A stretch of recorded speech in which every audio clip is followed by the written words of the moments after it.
يا مساء الخير على احلى متابعين لقناتي فرن الابداع. النهارده هعمل لكم الكاتشب اللي ولادنا كلهم بيحبوه، وطبعا احنا عشان بنخاف على صحتهم عايزينه من غير مواد حافظه.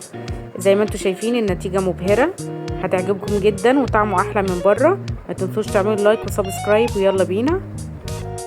انا دلوقتي عشان اعمل صلصه الكاتشب انا صفيت الطماطم معايا. طبعا انت بتختاري الطماطم الحمراء علشان تطلع لك كواليتي حلوه وشكل حلو زي بتاع الكاتشب بتاع بره بالظبط. انا ده بالنسبه لي تمام، صفيته حلو خالص زي ما انتم شايفين. هسيبه يغلي، هحط له معلقتين من السكر، وهحط حوالي معلقه صغيره من الملح ومعلقه صغيره من الفلفل الاسمر، وهوريكم معايا الخطوات. انا هحط شويه من الصلصه اي نوع عندكم، يعني مش حاطه كتير، حوالي معلقه صغيره برضو عشان بس يغمق لي اللون شويه. ممكن كمان تحطي لون طعام براحتك. هحط شويه من الفلفل الاسمر،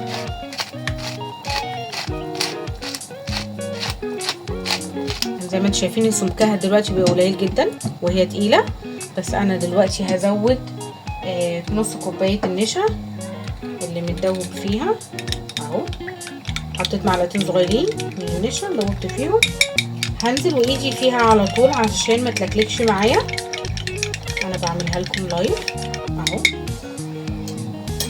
بصوا بالطريقه دي اهو. ايد بتحرك والايد التانية بتصب زي ما انتم شايفين كده، وهبدا احرك معاكم.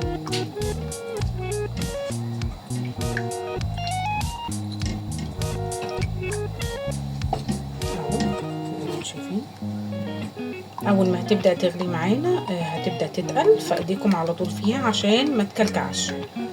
نفس فكره البشاميل كده برضو، احنا عارفين النشا على طول بيتقل الحاجه اهو.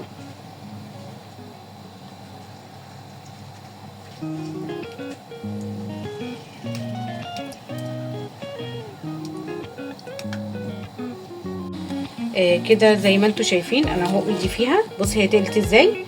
طبعا لما هتبرد هتتقل تاني اكتر من كده. انا هسيبها دلوقتي وهوريها لكم لما هتتقل.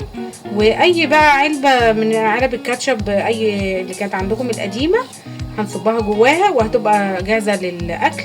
وشوفوها لما تبرد هوريكم قوامها عامل ازاي. انا كده دي النتيجه النهائيه بتاعتي بعد ما برد، بس مش قوي يعني عشان كان التصوير. انتوا سيبوه يبرد شويه كمان وهيتقل عن كده تاني.